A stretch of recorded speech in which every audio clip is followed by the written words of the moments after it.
চাকরি ছেড়ে চা বেচেই লাখপতি বনে গেলেন শের আলী। মাত্র 5 কেজি দুধ দিয়ে শুরু করা চায়ের ব্যবসা থেকে এখন মাসে প্রায় লাখ টাকা আয় করছেন এই ব্যবসায়ী।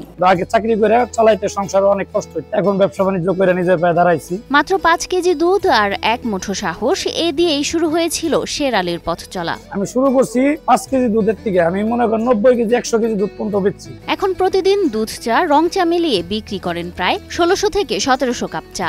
দুধের মালাই দিয়ে ভিন্ন স্বাদের চা বেচে বেশ সাড়া ফেলেছেন ধামরাই পৌরসভার বউবাজার এলাকার দোকানি শের আলী। দুধ চা 1100 কাপ, আবার মনে করেন রং চা আছে 500-600 কাপ, 1600-1700 কাপ প্রতিদিন বিক্রি হয় আর কি। মাস শেষে শের আলীর আয় দাঁড়ায় প্রায় 1 লাখ টাকা। নিজের আয় নিয়ে খুশি তিনি। এখন আল্লাহ দিলে মোটামুটি ভালো আছি ব্যবসা বাণিজ্য, এখন প্রায় 1 লাখ টাকার মতো আয় আছে মাসে। একসময় সাবান ফ্যাক্টরিতে কাজ করতেন শের আলী। বেতন ছিল মাত্র 1500 টাকা। সংসার চালানো ছিল যুদ্ধের মতো। তখনই ঠিক করেন নিজেই কিছু একটা করবেন। 2001-এ চাকরি করতাম সাবান ফ্যাক্টরি, জনিবল সাবান ফ্যাক্টরিতে গাজীপুর। এখন আমি ধামরাই চায়ের দোকান করি মোটামুটি 18 বছর ধরে। 5000 টাকা ধার করে শুরু করেন এক ছোট্ট চায়ের দোকান। চায়ের সঙ্গে মিশিয়ে দেন তার বিশেষ জাদু। খাঁটি গরুর দুধ আর মালাইয়ের মিশ্রণে তৈরি হয় এক অনন্য স্বাদের মালাই চা।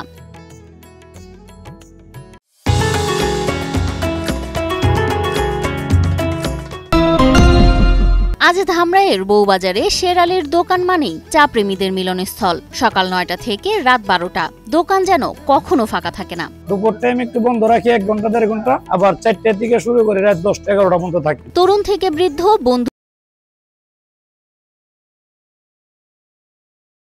দোকানে পাওয়া যায় বিভিন্ন স্পেশাল চা, রং চা, দুধ চা, সর চা, কফি সবই বিক্রি করি, আবার কাঁচা দুধও বিক্রি করি পাশাপাশি। শের আলীর চায়ের স্বাদ নিতে বিভিন্ন স্থান থেকে ছুটে আসেন চা প্রেমীরা, এমনটাই জানান তিনি। বিভিন্ন জায়গা থেকে লোক আসে, মানিকগঞ্জ থেকে আসে, তারপরে এদিকে আসে, ধামরাই বিভিন্ন জায়গার লোক আসে, সর চাটা পছন্দ করে বেশি। 1 কাপ চা বদলে দিয়েছে একটি জীবন আর অনুপ্রেরণা জুগিয়েছে হাজারো তরুণকে।